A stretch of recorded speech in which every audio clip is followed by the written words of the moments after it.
Mis queridos amigos, me gustaría que reflexionáramos juntos sobre una cuestión. Y la pregunta es la siguiente. Si, como afirman la práctica totalidad de las filosofías orientales no dualistas, o incluso occidentales como el gnosticismo o un curso de milagros, la realidad que experimentamos no es más que maya, palabra sánscrita que significa ilusión, o si preferís en términos más modernos, una realidad holográfica, virtual o matrix, ¿existiría forma alguna de poder comprobar desde dentro del sueño que se está soñando? Si, como se afirma, evidentemente se está durmiendo.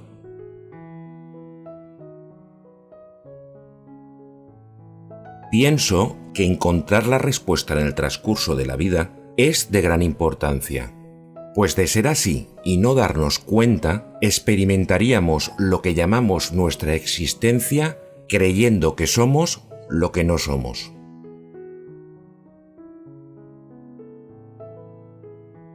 Un humilde servidor, tras reflexionar e indagar en profundidad en el transcurso de los años sobre el tema que nos atañe, solo ha podido llegar a dos conclusiones, las cuales os expondré a continuación, por si son de vuestro interés.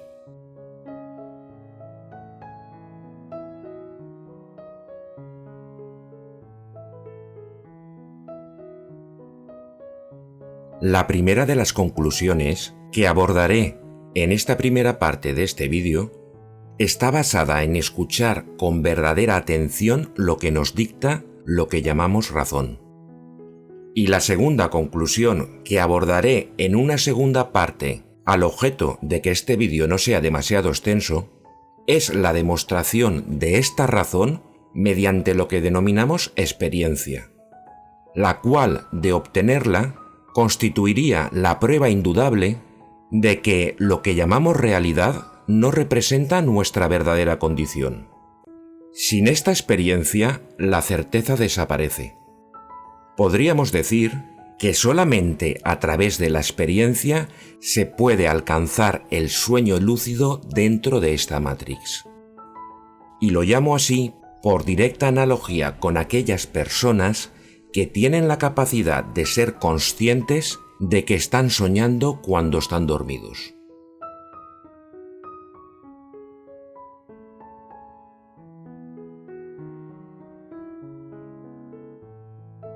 Como fácilmente comprenderéis, es esta razón interior y sobre todo la experiencia las únicas pruebas que pueden dar respuesta a tan trascendente cuestión. Causa que, como siempre, da lugar a su efecto, el cual en este caso es el nombre de este canal.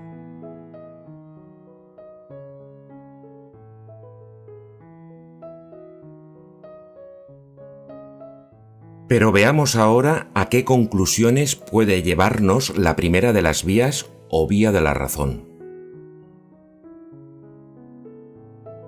Con el fin de ejercitar esta razón, recurramos a un breve ejercicio mental y pongámonos en la situación de ser el arquitecto de mundos o la fuente creadora. Y hagámoslo incluso a pesar de nuestras limitaciones actuales y, por supuesto, a pesar de no poseer su ingente sabiduría.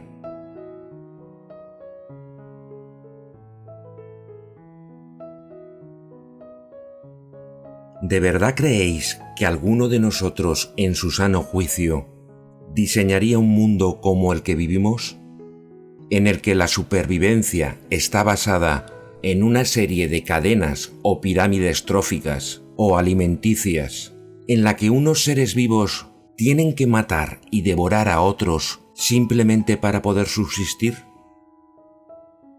¿De verdad creéis que alguien en su sano juicio diseñaría una vida sin propósito alguno, basada en la rivalidad, competencia y ataque, en la cual, en el mejor de los casos, vas viendo cómo te haces viejo, pierdes absolutamente todo lo que amas y terminas prácticamente como naciste, desvalido, indefenso, antes de darte sepultura?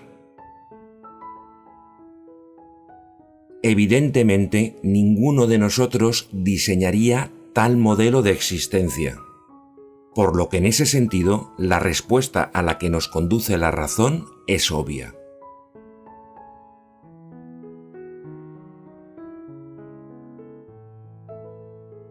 Pero abordemos ahora desde otro punto de vista esta misma vía de la razón, y veamos a qué conclusiones nos conduce cuando estudiamos mediante nuestros actuales conocimientos científicos lo que podríamos denominar los límites de lo que llamamos nuestra realidad.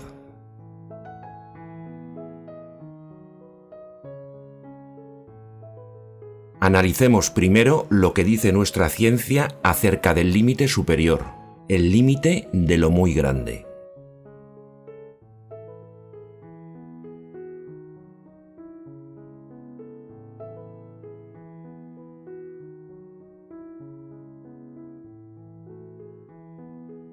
Hoy en día se afirma que nuestro universo actual nació en una fracción de segundo mediante una gran explosión, a la que los cosmólogos han denominado Big Bang.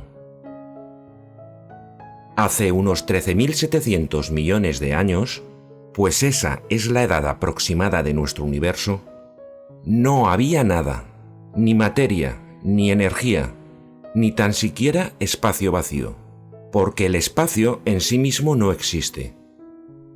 En ese comienzo el tiempo no pasaba, pues tampoco existía. Así pues, de la absoluta nada, aparece una especie de estallido cuyo tamaño inicial, mucho más pequeño que un átomo, poseía una temperatura aproximada de unos 10 billones de billones de la de nuestro Sol actual. Esa explosión da origen a todo lo que conocemos y representa el origen del espacio y del tiempo, magnitudes en las cuales se asientan todas las leyes físicas que lo rigen. Pero, ¿cómo y por qué surgió tal evento? ¿Y qué había antes de la gran explosión que dio origen al universo?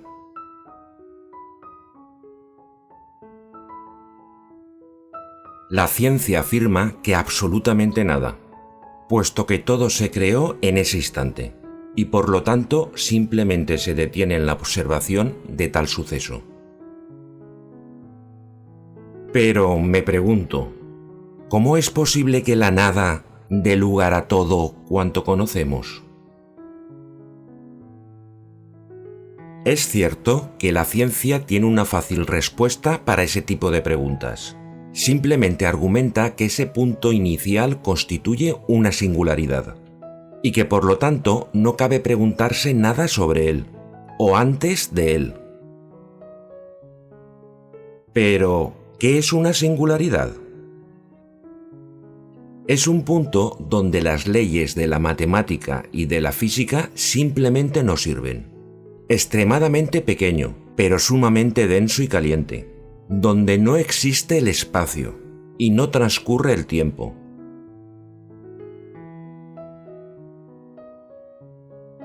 En pocas palabras, que aunque a la ciencia le duela reconocerlo, no tiene ni idea del por qué ni del cómo de ese instante. Pero eso sí, no le duelen prendas para afirmar que antes de dicho instante lo único que existía era la absoluta nada.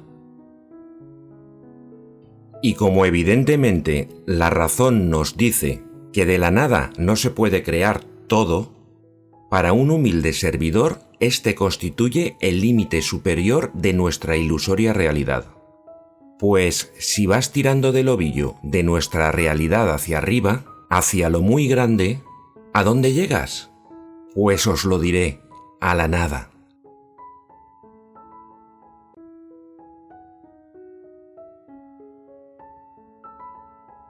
Analicemos ahora lo que nos dice nuestra ciencia acerca del límite de lo muy pequeño.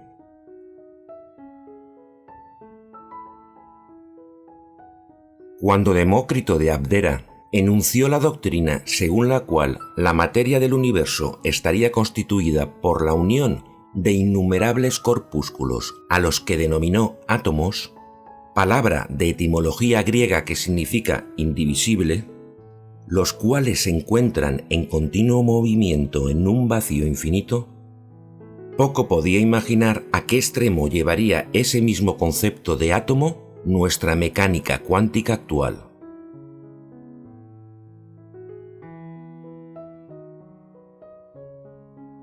En 1900, Max Planck descubrió la constante fundamental que llevaría su nombre, empleada para calcular la energía del fotón.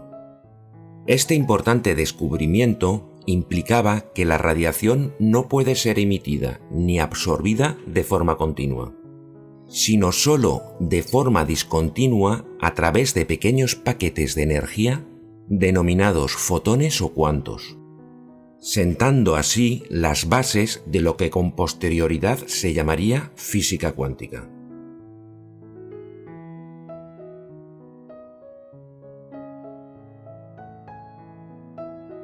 Durante finales del siglo XIX y siglo XX, nuestro conocimiento acerca del átomo progresó de forma rápida.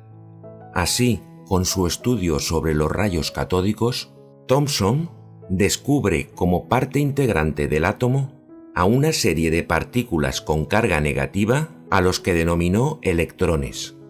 Y poco tiempo después, Rutherford, mediante experimentación bombardeando una fina lámina de oro con partículas alfa, que en este caso no son más que núcleos de helio, y observando que la inmensa mayoría de ellas la atravesaban limpiamente, llegó a la conclusión que el átomo estaba prácticamente vacío. No obstante, también observó que un pequeño porcentaje de las partículas o bien rebotaban, las menos, o bien desviaban su trayectoria, hecho que hacía suponer que los átomos poseen una pequeña zona compacta central con carga positiva, a la que denominó núcleo, formado, como más tarde se comprendería, por protones y neutrones.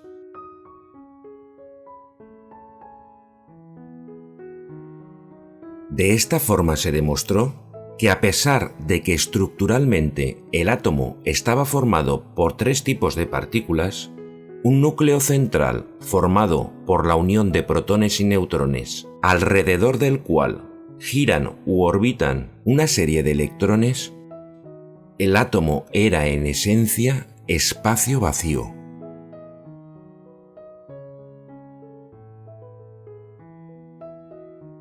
Pero aún es más, como posteriormente demostraría Schrödinger, padre de la mecánica cuántica o modelo atómico actual, ni tan siquiera tales partículas se comportan como verdaderas partículas, ya que su medición en un momento dado requiere de una función de onda de probabilidad, o como posteriormente pondría en evidencia el famoso experimento de la doble rendija, tales partículas atómicas solo existen como partículas si son observadas o existe un observador. De lo contrario, simplemente no existen, siendo tan solo una función de onda de probabilidad.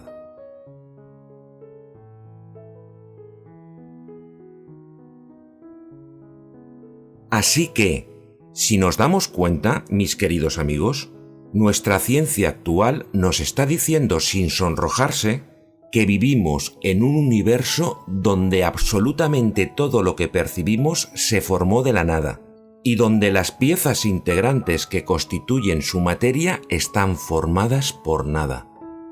Ante tales hechos, es postura lógica que la razón nos diga que vivimos lo que creemos nuestra existencia actual en la nada, puesto que todo surge de la nada y está constituido de nada, de lo cual se desprende lo obvio, que la razón nos diga que lo que llamamos realidad no puede ser más que un sueño, un gran engaño, una ilusión.